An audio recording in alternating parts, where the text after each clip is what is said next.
বাংলাদেশে কোন জায়গায় বাড়ি তোমার? ঢাকা চাঁদপুর। হ্যাঁ, ঢাকা চাঁদপুর। ঢাকা চাঁদপুর। চাঁদপুর চাঁদপুর চাঁদপুর। কয়জন তোমরা আসছো? 17 জন। 17 জন। কে আনছিল তোমাকে? হালিম হালিম লাগের লোক। কিসের জন্য ভারতে কিসের জন্য আনছো? কইছে আমাদের গার্মেন্টস বিষয়ে আনছে, গার্মেন্টসে কাজ করার জন্য। কিভাবে পার হচ্ছে ওইখান থেকে? ওখান থেকে লোকের হাতে হাতে আমাদের রাইতে রাইতে জঙ্গলের মধ্যে রাখছে সবাই মিলে। পরে জঙ্গল থেকে আর জঙ্গলে আবার নদী পার করে এমনি এমনি মানে লোকের হাতে পালস 4-5 জন লোকের হাতে পালস করে করে আমাদের পার করছে। টাকা নিছে নাকি? টাকা সবার কাছ থেকে নিয়েছে। আজকে মোবাইলে সবার বাড়িতে ফোন দিয়ে দিয়ে টাকা আনাইছে। আমারও কইছে আনতে, আমি তো আনাও পারি নাই, আর আমার ফোন করতে দেয় না। তোমার কোন ছেলেটা নিয়ে আসছে তোমাকে? কি নাম? হালিম নাম। আর এই জায়গায় হলো আলী। হালিম কোন জায়গার? বাংলাদেশের? হালিম বাংলাদেশি। আর এই জায়গায় যে এর নাম আলী। এখানকার কি নাম? আলী। আলী ভারতের কোন জায়গায় বাড়ি? এখানে কোন জায়গায় থাকে? এইদিকে চরে। এই ধুবড়ির চরে?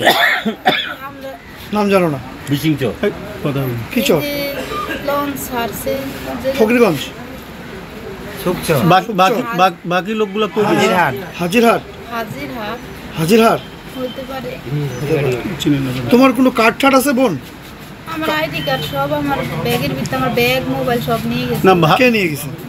আর এমনি একটা কার্ড বানাইছে, এই মানে কইছে এই দেশে চলার জন্য একটা কার্ড বানাই দিছে। ওটা কার আমার জামাইয়ের কাছে, আমার জামাইয়ের লগে তো দেখা। জামাইয়ের কি নাম তোমার? খোকন। ও আসছে? খোকন মণ্ডল। আসছে। কখন কোথায়? ওরে কই রাখছে আমি জানি না, আমি তো টেনশন করতেছি। আমি তো এখন আপনাদের কইছি সব, কিন্তু তোমার মোবাইল টোবাইল কিচ্ছু নাই? না, ওরা সব নিয়ে গেছে। যারা নিয়ে আসে তোমরা কি নদী দিয়ে পার করছো নাকি? নদী জঙ্গল দুনিয়ার সবাই কানতে কানতে পড়তে পড়তে আসছে, সবাই জানে না এরকম। আচ্ছা, কিসের জন্য আসছো বাংলাদেশ থেকে? ওই যে বলছে আমার ঘরে যে গার্মেন্টসে কাজ করার জন্য, মানে কোম্পানিতে কাজ দিবে? কোম্পানিতে অনেক ভালো কাজ। তোমার নাম কি? আমার নাম লিপি। লিপি কি? লিপি আক্তার। লিপি আক্তারের বাড়ি কোথায় তোমার? ঢাকা চাঁদপুর। ঢাকা চাঁদপুর। পুলিশ স্টেশন কোনটা পড়ে? পুলিশ স্টেশন কোনটা? পুলিশ স্টেশন আমাদের চাঁদপুরে রইল ফরিদগঞ্জ, আমাদের থানা। জেলা চাঁদপুর, থানা ফরিদগঞ্জ, পোস্ট অফিস কালীবাজার। আচ্ছা, ওইখান থেকে কয় তারিখে বাড়াইছো তোমরা বাংলাদেশ থেকে? শনিবারে বাড়িয়েছি। আর ইন্ডিয়াতে ঢুকছো কয় তারিখে? ইন্ডিয়াতে ঢুকছি রবিবারে সকালে। রবিবারে সকালে ঢুকছো? রবিবারে রাত, শনিবারে রবিবারে রাত্রে বর্ডার পার হয়ে আমরা জঙ্গলে আসছিলাম। বর্ডার কিভাবে পার হয়েছো তুমি? আমাদের যে এক লোকে 2-3 জন ঘুরে ঘুরে আনছে। নৌকা দিয়া? না, হাঁটে হাঁটে আনছে। আর নদী পাও নাই? নদী নদীতে আনছে হলো নৌকা দিয়ে।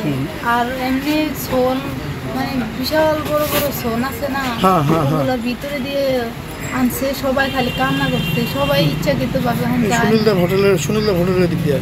আচ্ছা, সবাই মনে করেন যে কোন জায়গা করে নিয়ে ফেলাইছে, ওরা বিপদে আছে, ওরা ভালো নাই, ওরা কান্দতে কান্দতে আছে। কারণ সবাই আশা নিয়ে আছে যে সত্যি এই দেশে কাজ করতে। তোমার সঙ্গে আর কয়জন আসছে? 17 জন। 17 জন? 17 জন এখন কোথায় আছে? কই আছে আমি জানি না। কোথায় আছে? 3 জন কইছে এদিকে পাঠাই দিছে না? ঠিক। অসম আৰক্ষী কক অথবা BSF কক টোটালি ফেইল হৈছে, আৰু ফেইল নোহোৱাৰ কোনো প্ৰশ্নও নুঠে। কাৰণ তৰুণ গগৈৰ সময়ৰ পৰা হিমন্ত বিশ্ব শৰ্মা ডাঙৰীয়াৰ সময়লৈকে অসম বাংলা বৰ্ডাৰত এনেকুৱা কোনো মৌলিক চেঞ্জ হোৱা নাই যে ফুল প্ৰুফ ছিকিউৰিটিৰ ব্যৱস্থা কৰা হৈছে। এনেকুৱাতে একো হোৱা নাই। মেইন কথাটো হৈছে 250 কিলোমিটাৰ যিটো ৰিভাৰাইন বৰ্ডাৰ আছে, তাতে কি ব্যৱস্থা কৰা হৈছে? কিবা ইলেক্ট্ৰনিক ফেন্সিং অমুক তমুকৰ কথা আমি শুনিছোঁ। নৈ পথত কিটো ফেন্সিঙৰ ব্যৱস্থা কৰা হৈছে? 2-এটা স্পীড বোট বঢ়াই দিয়া, 2-এটা বৰ্ডাৰ আউটপোষ্ট বঢ়াই দিয়া। ইয়াৰ অৰ্থটো ফুল প্ৰুফ ছিকিউৰিটি নহয়।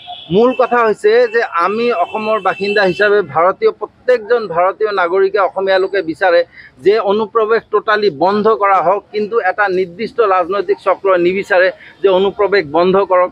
বন্ধ হওক তেওঁলোকে বিচাৰে অনুপ্ৰৱেশ চলিয়ে থাকক আৰু এই অনুপ্ৰৱেশৰ আপোনাৰ গৰম তেলত তেওঁলোকে ৰাজনীতিৰ পৰঠা ভাজি কিনে খাব এইটো কৰে বুলি আমি বহুতে ভাবোঁ আৰু এটা কথা ইয়াতে আহে যে চৰকাৰে কেন্দ্ৰীয় চৰকাৰে দেখোন CA আনিলে দেখোন আনিলে তাৰ দ্বাৰা যদি হিন্দু বাংলাদেশীক ইণ্ডিয়াত পুনৰ্বাসন দিয়াৰ ব্যৱস্থা কৰা হয় যদি অসমত পুনৰ্বাসন দিয়াৰ ব্যৱস্থা কৰা হয় মই কৈছোঁ কাৰটো আৰু অকণ চেঞ্জ কৰক কৰি পিনে মুছলমান অনুপ্ৰৱেশকাৰীকো ভাৰতীয় নাগৰিকত্ব দিয়া হওক শ্বেখ হাছিনাক ভাৰতীয় নাগৰিকত্ব দিয়া হওক অসমত ভাৰতৰ বিভিন্ন অঞ্চলত বাংলাদেশীৰ চুবুৰীয়া বনাওক আৰু অসমীয়া জাতিৰ অস্তিত্বটো বিলোপ হৈ যাওক এইটো হৈছে মূল কথা এইটো হৈছে লাখটকীয়া প্ৰশ্ন কোনোবা এজনী মাইকী মানুহ ধৰা পৰিলে কোনোবা 16জনক ধৰা পেলাব পৰা হোৱা নাই এইটো কিন্তু মূল কথা নহয় উৰহীৰ ওৰ বিচাৰি পাব লাগিব যে CA যি ক্ষেত্ৰত লাগু আছে ভাৰতত সেই ক্ষেত্ৰত এটা দুটা বাংলাদেশীক ধৰি পিনে কি হ'ব